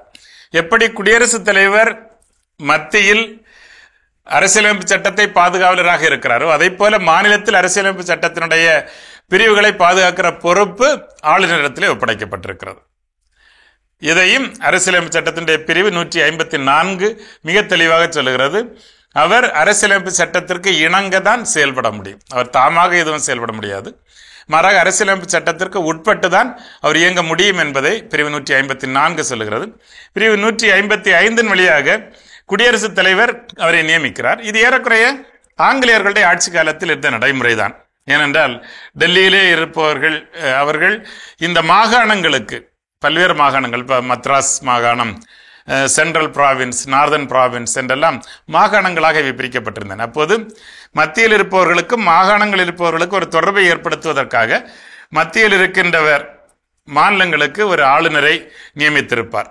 அந்த ஆளுநர் தான் அவர்களுக்கு இங்கே இருக்கிற ஒரு நிலைமைகளை, இங்கே இருக்கிற அதனுடைய ஒரு சூழலை மிக தெளிவாக மத்தியில் இருப்பவர்களுக்கு எடுத்து சொல்வார்கள். ஆக இங்க இருக்கிற நாட்டு நடப்பு, சட்டம் ஒழுங்கு, அமைதி குலைவு பிரச்சனைகள் இப்படி பற்றிய வருகிற பொழுது உடனடியாக மத்திக்கு அந்த தகவலை எடுத்து செல்ல வேண்டிய பொறுப்பு அன்றைக்கு ஆங்கிலேயர்களுடைய ஆட்சி காலத்தில் இவர்களுக்கு இருந்தது. எனவே இன்றைக்கும் அதை போல மத்தியில் ஆளுகிற மத்திய அரசாங்கத்திற்கு மாநிலத்தின் மீதான ஒரு கண்காணிப்புக்காக அரசியலமைப்பு சட்டத்தை செயல்படுத்துகிற இடத்தில் இந்த ஆளுநர் இருக்கிறார். ஏனென்றால் நாம் ஏற்கனவே பார்த்திருப்பது போல அதிகாரம் 3 தளங்களில் பிரிக்கப்பட்டிருக்கிறது. ஒன்று ஒன்றிய அதிகாரம், அங்கே பாராளுமன்றம். இரண்டாவதாக மாநில அதிகாரம், அங்கே சட்டமன்றங்கள். மூன்றாவதாக கீழ் அடுக்கில் இருப்பதுதான் பஞ்சாயத்து ராஜ் அமைப்பு, அங்கே பஞ்சாயத்து அமைப்பு முறையிலான அதிகாரம் இருக்கிறது. எனவே எப்படி மத்தியில் ஆட்சி நடைபெறுகிறதோ அதே போல மாநிலத்தில் நடைபெறுகிற ஆட்சிக்கும் ஒரு ஆளுநர் தேவைப்படுகிறார். சபையை கூட்டுவதற்கு, அதில் தலைமை உரையாற்றுவதற்கு, முதலமைச்சரை நியமிப்பதற்கு, மற்ற அமைச்சர்களை நியமிப்பதற்கு, அந்த மாநிலத்தில் சட்டம் ஒழுங்கு சரியாக செயல்படுகிறது என்பதை கண்காணிப்பதற்கு என்றெல்லாம் இப்படி பல்வேறு விஷயங்களுக்காக ஒரு ஆளுநர் தேவைப்படுகிறார். எனவே நமக்கும் ஆளுநர்கள் இருக்கிறார்கள். பொதுவாக ஆளுநர்கள் மாநில அரசோடு இணைந்து ஓரளவு இணக்கமான போக்கில் செயல்படுகிற பொழுது அங்கே அரசியல் சூழல் ஸ்திரமானதாக, ஒற்றுமையோடு வலுவாக செயல்படக்கூடியதாக இருக்கிறது. ஆனால் ஒருவேளை ஆளுநருக்கும் அங்கே ஆளுகிற அமைச்சரவைக்கும் இணக்கமான போக்கு இல்லை என்றால் கண்டிப்பாக அந்த மாநிலத்தினுடைய அமைதியும் வளர்ச்சியும் பறிபோகிறது. இருவரும் எலியும் பூனையும் போல எதிரிகளாக இருக்கிற பொழுது அதனால் பாதிக்கப்படுகிறவர்கள் அந்த மாநிலத்தினுடைய மக்கள் தான். அதை நாம் தெளிவாக புரிந்து கொள்ள முடிகிறது. ஏனென்றால் நமக்கு தமிழகத்திலேயே தெரியும், பல நேரங்களில் பல சட்டங்கள் ஆண்டு கணக்காக ஆளுநரிடமிருந்து கையொப்பமாகி வரவில்லை அல்லது குடியரசுத் தலைவருக்கு அனுப்பப்படவில்லை. அப்படியெல்லாம் இருக்கிற பொழுது யார் அதனால் பாதிக்கப்படுகிறார்கள் என்றால் அந்த சட்டத்தினால் யார் பயனாளிகளாக இருக்க போகிறார்களோ அவர்கள் பாதிக்கப்படுகிறார்கள். எனவே அரசுகள், மத்தியில் ஆளுகிறவர்கள் இத்தகைய ஆளுநர்களை குடியரசுத் தலைவருடைய பெயரால் நியமிக்கிற பொழுது ஓரளவு அரசியலமைப்பு சட்டத்தினுடைய தன்மையை உள்வாங்கியவர்களாக, மாநிலத்தின் நலனை மட்டுமே கருத்தில் கொண்டு செயல்படுபவர்களாக இருக்க வேண்டியது மிக முக்கியமான பொறுப்பு என்பதை நாம் இன்று உணர்கிறோம். அப்படிப்பட்ட ஆளுநர்கள் இன்னும் நிறைய உருவாக வேண்டும் என வாழ்த்துவோம். உங்கள் அனைவருக்கும் இந்த நாளினுடைய இனிய வாழ்த்துக்களை அன்போடு தெரிவித்துக் கொள்கின்றேன். நன்றி.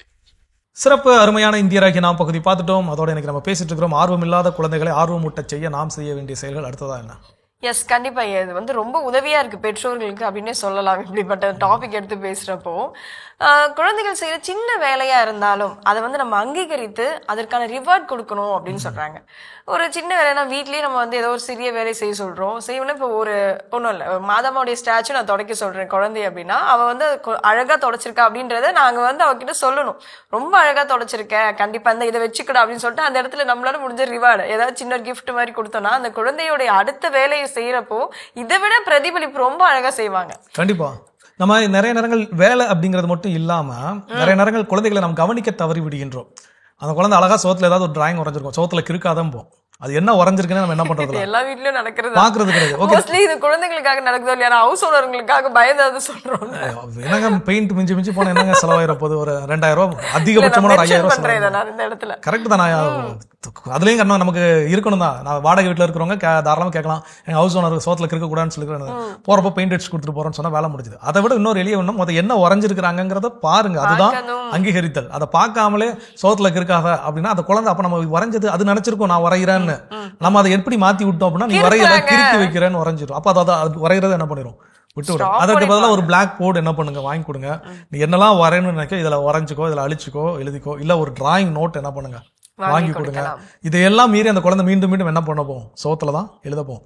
அது 1000 தடவை அது சோத்துல திரும்ப திரும்ப எழுத போனாலும் நீங்களும் 1000 முறை திரும்ப திரும்ப இதுல பண்ணாத, இந்த போர்டுல என்ன பண்ணு, பிராக்டிஸ் பண்ணு, இந்த பேப்பர்ல பிராக்டிஸ் பண்ணு அப்படின்னு ரீடைரக்ட் தான் பண்ணணுமே தவிர அதை அழுக்காக்கிறாத இது அழுக்காக்கிறாத அப்படிலாம் இதெல்லாம் அங்கீகரித்து நம்ம ஃபர்ஸ்ட் பயிற்சி எடுத்துக்கொள்ள வேண்டும். தொடர்ந்து அவங்க கிட்ட இந்த மாதிரி பேசுறதுக்கு நிச்சயமா. ஏன்னா இது அவங்க டயர்டாக மாட்டாங்க, நாம தான் ஈஸியான இருந்தோம் டயர்டாயிரும். ஸோ அந்த மாதிரியான நேரங்கள் கவனத்தோடு இதை கையாளுகின்ற பொழுது குழந்தை ஆர்வத்துடன் செயல்படும். எஸ், அற்புதமான ஒரு வழி. நம்ம இன்னும் தொடர்ந்து இதை பத்தி பேசலாம். இப்ப அடுத்த பகுதி பார்க்கலாம்.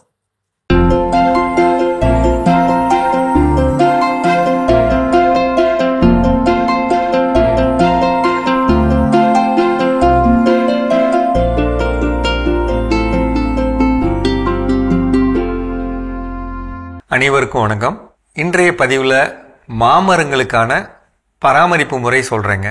முக்கியமாக யாருக்கெல்லாம் டிசம்பர் கடைசி ஜனவரி மாதத்தில் பூக்கள் வருமோ அவங்கெல்லாம் இந்த நேரத்தில் மரத்தோட கீழ்ப்பகுதியில் கிழக்கு மேற்கு வடக்கு தெற்கு அப்படின்னு எங்கே இந்த இலை முடியுதோ முடிகிற இடத்துல பள்ளம் தோண்டி ஒரு குழிக்கு 5 கிலோ மாட்டு சாணம், மக்கின தொழு உரம் அல்லது ஆட்டு சாணம் எவ்வளோ முடியுமோ எவ்வளோ வைப்பாங்க அப்படின்லாம் பார்த்துருக்கேன் அப்படின்னா 10 கிலோ. அப்போ ஒரு மரத்துக்கு 4 திசைன்னா 40 கிலோ. கோழி எரு இருக்கு அப்படின்னா ஒரு திசைக்கு 2 கிலோலேருந்து 5 கிலோ. அப்போ ஒரு மரத்துக்கு 10 கிலோ ஆவரேஜா இது வைக்கலாங்க. அதே மாதிரி ஆட்டு எரு இருக்கு அப்படின்னா அது வைக்கலாங்க. இந்த நேரத்தில் வைக்கணும். இது மண்ணுக்கு வேணுங்கிற தழைச்சத்தையும் ஓரளவுக்கு கால்சியம் சத்தும் கொடுக்கும். ஒரு குழியில கிழக்கு மேற்கு வடக்கு தெற்கு இருக்குல்ல, ஒரு குழியில 100 கிராம் செவுத்து கடிக்கிற சுண்ணாம்பு பவுடர் போட்டுக்கலாம். ஹியூமிக் பவுடர் இருக்கு அப்படின்னா 50 கிராம் ஒரு இதில் போட்டுக்கலாம். இப்போ ஹியூமிக் பவுடர் இருக்கிறப்ப உங்களுக்கு சாணம் கிடைக்கலனாலும் பரவாயில்ல, ஹியூமிக் பவுடர் போட்டால் போதும். அப்போ ஹியூமிக் பவுடர் அந்த சுண்ணாம்பு பவுடர் ரெண்டும் போட்டுடணும். கோமியம் இருக்கு, 1 கிலோ ஒவ்வொரு லிட்டர் ஊற்றலாம். அப்போ ஒரு மரத்துக்கு 4 லிட்டரு. இதை குறைஞ்சபட்சம் இதை போட்டு இது கூட மண்புழு உரம் கிடைச்சதுன்னா 1 கிலோ அல்லது 2 கிலோ அல்லது 3 கிலோ இதை போட்டுக்கலாம். இப்போ நம்ம வீட்டு தோட்டத்துக்காக கேட்டோம் இல்லைங்களா, மாமரம் ஒத்த மாமரம் வச்சுருக்கேன், என்னுடைய காய் சரியாக வரல, பூக்குது காயாக மாறல அப்படின்னு சொல்கிறோம் இல்லைங்களா. மண்ணில் சத்து வேணும். சென்னையோட பல பகுதிகளில் இருந்து போன வருஷம் பேசுனீங்க, உங்களுக்காக தான் இந்த பதிவை கொடுக்குறேங்க. மழை பெஞ்சு சொதன்னு ஈரம் இருந்தாலும் பரவாயில்லை, மரத்திலிருந்து ஒரு 8-10 அடி தள்ளி மரம் எங்கே இலை முடிகிற மாதிரி இருக்கோ அங்கே தோண்டி நான் சொல்கிற பொருளை கொஞ்சம் கொஞ்சமாக உள்ளே வச்சு மூடுங்க. பொதுவாக மழைக்காலங்களில் அதிக மழை ஈரம் இருக்கும்போது சத்துக்கள் பூமிக்குள்ளே இறங்கி போயிடுச்சுன்னா பூ வர்ற நேரத்தில் சத்து இருக்காது. பூ வர்ற நேரத்தில் சத்து இல்லைன்னா பூக்கள் கருகி போயிடும், பூக்கள் கீழே விழுந்துடும், பூக்கள் திடமாக இருக்காது, நோய்கள் பரவும். இப்போ இதெல்லாம் நம்ம கீழே வைக்கிறப்ப முக்கியமாக என்ன, சுண்ணாம்பு வைக்கிறோம், சாம்பல் வைக்கிறோம், மண்புழு உரம் வைக்கிறோம், மரம் சத்தாக இருக்கும். 2 தடவை வைக்கலாம் அல்லது ஒரு தடவையாக வைக்கலாம். தரையில் இதை செய்யணும். அதே நேரத்தில் தெளிக்க உங்களால் முடியுமான்னு எனக்கு தெரியல, பட் தெளிக்க முடியும்னா ஒரு முறையாவது எப்படி தெளிக்கலாம் அப்படின்னா 150 லிட்டர் தண்ணியில் 1 litre Pseudomonas, 1 litre Bacillus subtilis, 1 litre Verticillium lecanii, 3 ஒவ்வொரு லிட்டரு. அந்த சுண்ணாம்புக்காக பார்த்தீங்கன்னா இது சூடோமோனாஸை பவுடராக போட்டுக்கலாங்க. 1 லிட்டருக்கு பதிலாக 2 கிலோன்னு போட்டுக்கலாம். இல்லை எனக்கு இப்போ திரவம் தான் கிடைக்கிது அப்படின்னா கால்சியம் தனியாக விற்குங்க, அது 200 கிராம் கலந்துக்கலாம் அல்லது 200 மில்லி கலந்துக்கலாம். சோலு பார் அப்படிங்கிற போரான் பவுடர் 200 கிராம் கலந்துக்கலாம். 150 லிட்டரில் 200 கிராம் கலந்துக்கலாம். எப்சம் உப்பு ஒரு 50 கிராம் கலந்துக்கலாம். அப்சா 80 60 மில்லி கலந்துக்கலாம். ஒரு முறை. நோய் இருக்கக்கூடாது, பூச்சி தாக்கம் இருக்கக்கூடாது, இலைகள் இன்னும் நல்லா சத்தாக இருக்கணுங்கிறதுக்கு ஒரு தடவை தெளிக்கலாம். உங்களுக்கு இந்த லிஸ்ட் வேணும்னா கேளுங்க, நாங்கள் திருப்பி ஒரு தடவை அனுப்புகிறேன். ஆனால் நல்லா ஞாபகம் வச்சுக்கோங்க, மழைக்காலத்துக்கு முன்னாடி நம்ம மரங்களை ஒழுங்காக பாதுகாத்தா தான் மழை முடிஞ்சு வரக்கூடிய பூ சத்தாக இருக்கும். மீண்டும் சந்திப்போம். சிறப்பான உழவும் உயர்வும் பகுதி நம்ம பார்த்துட்டோம். ஜோ, ஆர்வமற்ற குழந்தைகளை ஆர்வமுள்ள குழந்தைகளாக மாற்ற முடியும், அதற்கான வழிகள் என்ன அப்படின்னு நம்ம பார்த்துட்டு இருக்கோம். அடுத்ததாக என்ன பண்ணணும்? அடுத்ததா ரொம்ப முக்கியமான ஒரு விஷயம், எல்லா குழந்தைகளுக்கும் ஆர்வம் இல்லாமல் போவதற்கு காரணம் இந்த ஒரு விஷயம். நம்ம பேரண்ட்ஸ் நிறைய பேருங்களை தெரியாமலே செஞ்சுட்டு இருக்கோம். திடீர்னு குழந்தை வீட்டுக்கு வரும், வந்தோடனே என்னை இந்த மாதிரி என் ஃப்ரெண்டு செஸ் போர்டு விளையாடுறதுக்காண்டி சேர்ந்துருக்காங்க, என்னை அந்த கிளாஸ்ல என்ன பண்ணுங்க சேர்த்து விடுங்க அப்படிம்பாங்க. உடனே நம்மளும் என்ன பண்ணுவோம், செஸ் போர்டெல்லாம் வாங்கி கொடுத்து அந்த குழந்தைய அந்த மாஸ்டர் கண்டுபிடிச்சு அனுப்போம். 2 நாள்ல எனக்கு நான் என்ன பண்ண மாட்டேன், போக மாட்டேன் அப்படிங்க. உடனே நம்ம 2000 ரூபா உனக்காண்டி ஃபீஸ் கட்டி போக மாட்டேன்னு சொல்றேன்னு வலுக்கட்டாயம் என்ன பண்ணுவோம், அடிக்க வைக்க ட்ரை பண்ணுவோம். ஒண்ணு இல்ல, அது அழுது ஒருவேளை ஆர்ப்பாட்டம் பண்ணி அது ஜெயிச்சிருச்சு போகாம நிறுத்திருச்சுன்னா அடுத்து இன்னொரு தடவை என்ன டான்ஸ் கிளாஸ் சேர்த்து விடுங்க அப்படின்னு நிக்கிறப்ப நம்ம என்ன பண்ண மாட்டோம், சேர்த்து விட மாட்டோம். ஏன்னா நீ போவ 2 நாள்ல என்ன வரமாட்டேன்னு சொல்லுவேன். ஹிந்தி கிளாஸ் எல்லாமே எல்லாத்துலயும் சேர்த்து விடுங்க. அந்த பணம் விரயமாக ஏன்னா நம்ம வெட்டி செலவே செய்யறது இல்லையா, நம்ம மனசாட்சி தொட்டு நம்ம சொல்லி பார்க்கணும். நான் இது வரைக்கும் வாழ்க்கையில் ஒரு தடவை கூட நான் பணத்தை வீணாக செலவழித்ததில்லை அப்படின்னு யாராலையும் சொல்ல முடியாது. ஏதோ நேரங்களில் நம்ம என்ன பண்றோம், தேவையில்லாம நம்ம செலவழிச்சிருக்கிறோம். அப்போ அதோட ஒண்ணு சரி ஓகே இது விருப்பப்பட்டுச்சு, ஒரு நாள் போச்சு, அது அதற்கான அடையாளத்தை அதற்கான ஸ்ட்ரென்த் என்னங்கிறத கண்டுபிடிக்கிற வரைக்கும் நம்ம அவங்க கூட போகிட்டே இருக்கும். ஓகே இது என்ன, அது சில நேரங்கள்ல மேபி அந்த செஸ் போர்டு விளையாடுறது அதனுடைய திறமையாக கூட இருக்கலாம். ஆனா அங்க என்ன ஏதோ ஒரு பிரச்சனை இருக்குது, அதனால இது என்ன பண்ண மாட்டேன் போக மாட்டேன்னு சொல்லக்கூடிய. அப்ப அது என்னங்கிறத கண்டுபிடிச்சு ஒருவேளை அந்த கிளாஸ் அவங்களுக்கு கம்ஃபர்டபுளா இல்லாம இருக்கலாம், கிளாஸ் டைமிங் கம்ஃபர்டபுளா இல்லாம இருக்கலாம். அப்ப அது இதெல்லாம் நம்ம உட்காந்து அவங்களோட அப்போ நம்ம ஒரு கட்டத்துல வந்து நீ போவ 2 நாள் வரமாட்டா, நீ போவ 2 நாள் வரமா அப்படின்னு நம்ம ரெஜிஸ்டர் பண்றோம்னா நாளைக்கு இந்த குழந்தைக்கு மைண்ட்ல என்ன ஃபிக்ஸ் ஆயிரும்னா, ஆமா நம்ம எதுனாலும் செய்வோம், அப்புறம் 2 நாளுக்கு மேல நம்ம செய்ய மாட்டோம் போல, அம்மா அப்பா நம்ம கரெக்டா தான் சொல்றாங்க அப்படிங்கிற மனநிலைக்கு வந்து விடுவார்கள். ஸோ அப்போ அந்த நேரங்கள்ல அது டான்ஸ் கிளாஸ் சேர விருப்பப்படுதா சேர்த்து விடுங்க, பரதநாட்டியம் ஆட விருப்பப்படுதா சேர்த்து விடுங்க. ஒருவேளை அது வேணான்னு சொல்றாங்களா, அதுல இருக்கக்கூடிய பிரச்சனை என்னங்கிறத கண்டுபிடிக்க ட்ரை பண்ணுங்க. ஒருவேளை அது அவங்களுக்கு அது அவங்களுக்கான துறை அல்ல அப்படிங்கறத உணர்ந்து கொள்ள முடிஞ்சா அந்த துறையை தேர்ந்தெடுக்கிற வரைக்கும் அதுக்கான வாய்ப்புகள் என்ன பண்ணணும், கொடுத்துக்கிட்டே கண்டிப்பா. ஒவ்வொரு குழந்தைங்களுடைய திறமை என்ன அப்படின்றத அவங்க கண்டுபிடிக்கிற வரைக்கும் நாமளும் கூட சேர்ந்து ஓடணும். நிச்சயமாக. அதை நம்ம ஸ்டாப் பண்ணிட்டோம் அப்படின்னா அப்புறம் அந்த குழந்தைக்கு என் குழந்தை எதுலையுமே ஆர்வமா கலந்துக்க மாட்டேங்க, ஸ்போர்ட்ஸுக்கே போக மாட்டேங்க, என் குழந்தை டான்ஸ் கூட ஆட மாட்டேங்க, அப்புறம் அழுது புலம்பி எந்த ஒரு பயனும் இல்லை. எஸ் கண்டிப்பா நம்ம தொடர்ந்து பேசலாம். அடுத்த பகுதி பார்க்கலாம்.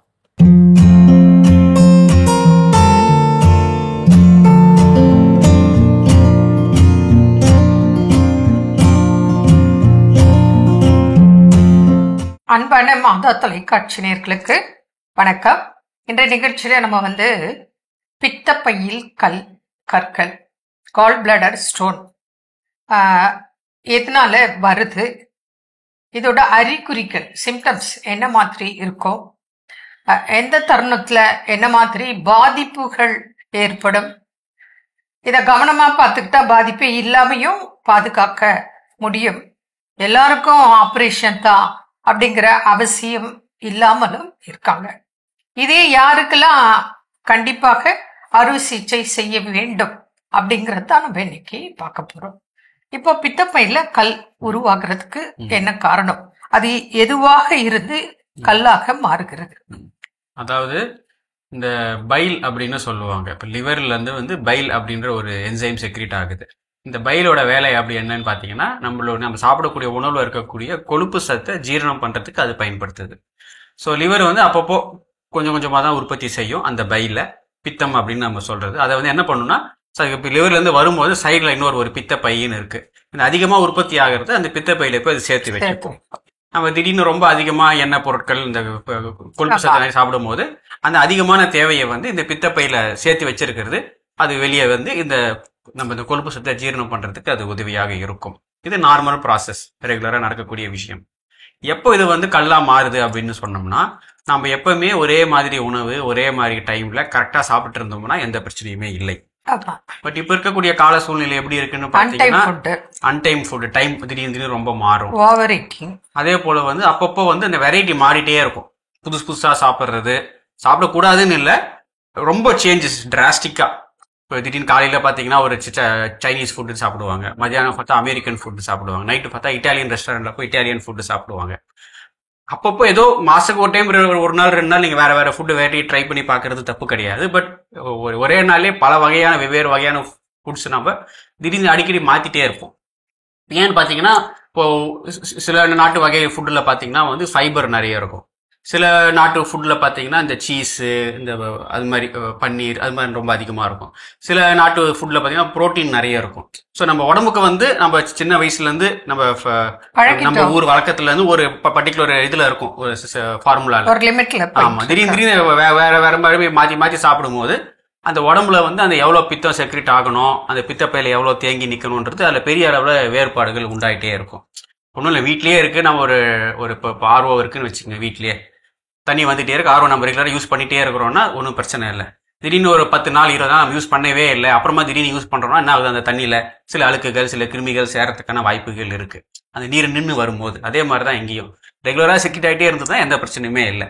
டக்குன்னு திடீர்னு ரொம்ப அதிகமா தேவை, திடீர்னு ரொம்ப நாளைக்கு தேவையே இல்லை, அப்படி மாறி மாறி வரும்போது அந்த பித்தம் உள்ள தேங்கி நிற்கும் போது சரியா சாப்பிடலனாலும் பிரச்சனை, ஓவரா சாப்பிட்டாலும் பிரச்சனை. ஆமா, அதே போல நிதானமாக பொறுமையாக மென்னு சாப்பிடணும், நம்ம பசிக்கிற அளவுக்கு சாப்பிடணும், ஒரு ரெகுலர் ஃபுட்டா இருக்கணும்.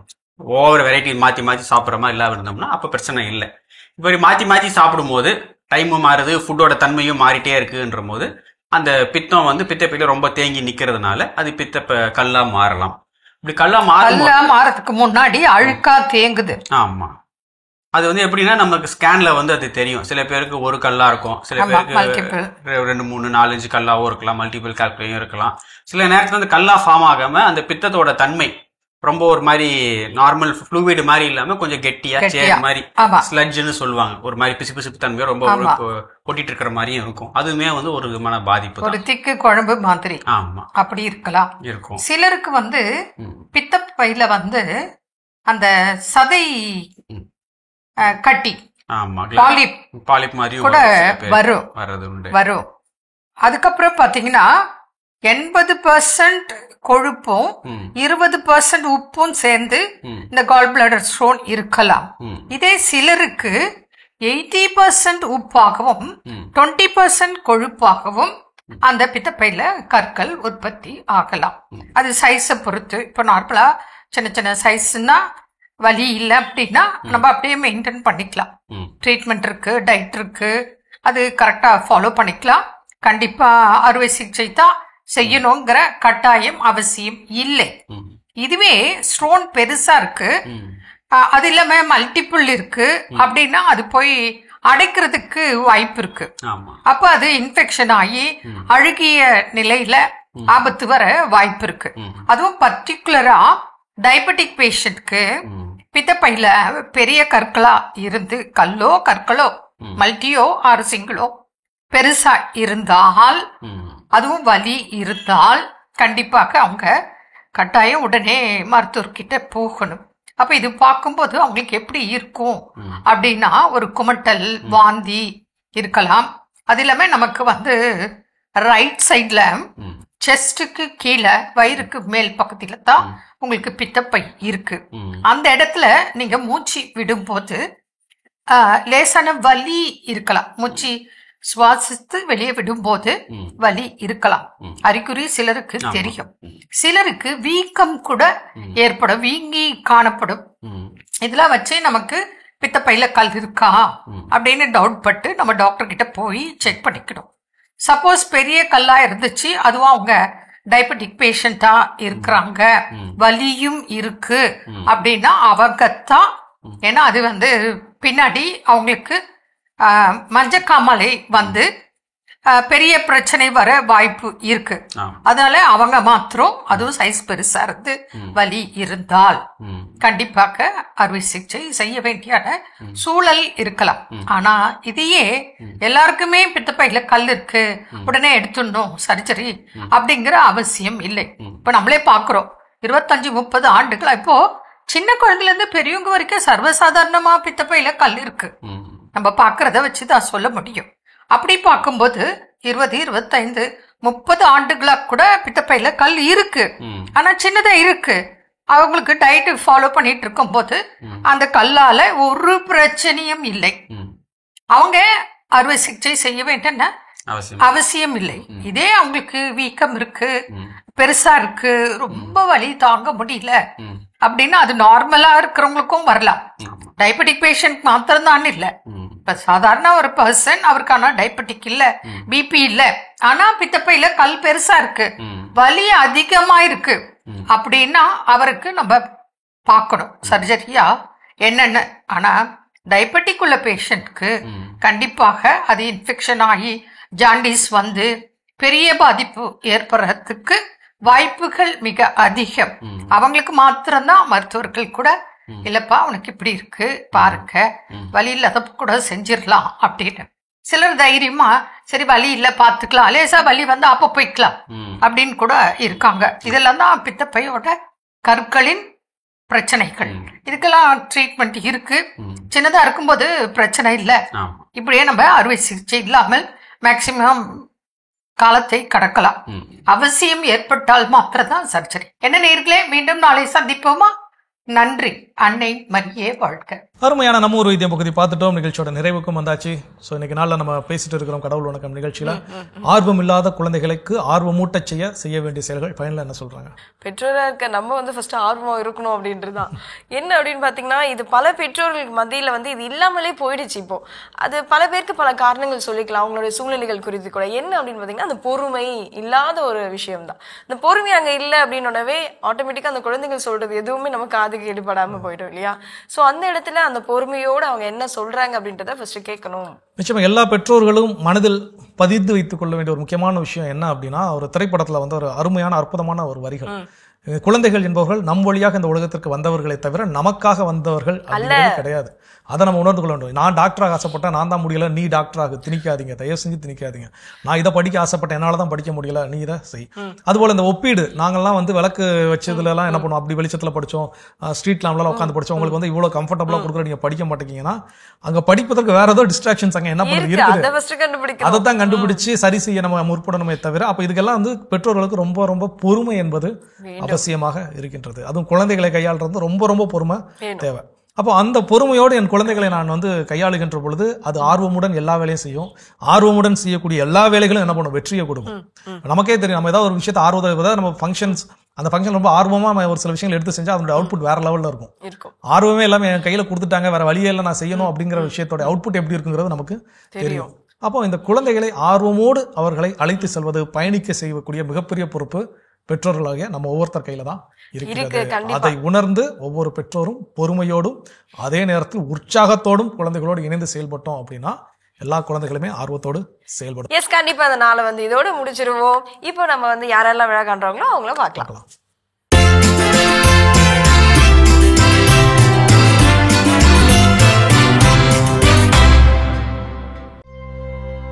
அருளானந்தம் அமலோற்பவ மேரி இன்று தங்களது 50ஆம் ஆண்டு திருமண நாள் பொன் விழாவினை கொண்டாடுகிறார்கள். இவர்களை வாழ்த்துபவர்கள் அமளி அருள் குடும்பத்தினர், உறவினர்கள் மற்றும் நண்பர்கள். கஹன் இன்று தனது பிறந்த நாளினை கொண்டாடுகிறார். இவரை வாழ்த்துபவர்கள் அப்பா சந்தோஷ், அம்மா பூஜா, சகோதரி திவ்யா, தாத்தாக்கள், பாட்டிகள், பெரியப்பாக்கள், பெரியம்மாக்கள், சகோதரர்கள், சகோதரிகள், குடும்பத்தினர், உறவினர்கள் மற்றும் நண்பர்கள். தியோவின் ஜோஹன் இன்று தனது 2ஆம் ஆண்டு பிறந்த நாளினை கொண்டாடுகிறார்.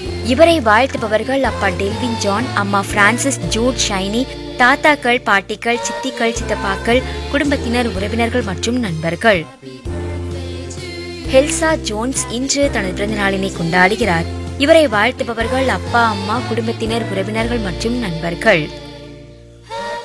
ரஃபேல் பெனடிக் ரோஷன் இன்று தனது பிறந்த நாளினை கொண்டாடுகிறார். இவரை வாழ்த்துபவர்கள் அப்பா, அம்மா, தாத்தாக்கள், பாட்டிகள், சகோதரிகள் ரேச்சல், ஜோயிலின், மோஷிகா, சகோதரர்கள் ஷான், விஷால், மாமாக்கள், அத்தைகள், குடும்பத்தினர், உறவினர்கள் மற்றும் நண்பர்கள். இன்று விழாக்காலம் உங்கள் அனைவருக்கும் இறைவன் தரக்கூடிய அன்பான பரிசு நீதிமொழிகள் 16:3. உன் செயல்களை ஆண்டவரிடம் ஒப்படை, அவற்றை வெற்றியுடன் நிறைவேற்றுவாய். இந்த இறையாசியோடு நீங்கள் வாழ நாங்கள் ஜெபிக்கிறோம். அன்பானவர்களை, குழந்தைகளுக்கு ஊக்கம் அளிப்போம், நல் சமுதாயம் உருவாக்குவோம் என்ற இந்த சிந்தனையோடு இன்றைய கடவுள் வணக்கம் நிகழ்ச்சியை நாங்கள் நிறைவு செய்கிறோம். இந்த நாளும் இனிய நாளாக அமைய மாதா தொலைக்காட்சியின் வாழ்த்துக்களும் ஜெபங்களும். மீண்டும் உங்கள் அனைவரையும் கடவுள் வணக்கம் நிகழ்ச்சியில் சந்திக்கும் வரை உங்களிடமிருந்து விடை பெறுகிறோம். இயேசுவுக்கே புகழ், மரியே வாழ்க. நீ ஆர்ட்ஸ் தானடா படிச்ச, எப்படி ஐடில வேலை பாக்குற? எந்த டிகிரினாலும் பரவாயில்லண்ணா, சென்னையில் இருக்க எஸ்எல்ஏ ஐடி ட்ரைனிங் இன்ஸ்டியூட் தான் நான் ட்ரைனிங் எடுத்தேன். மாசம் 30,000 சம்பாதிக்கிறேன். சூப்பர்டா. For IT training and placement, contact 8870767784.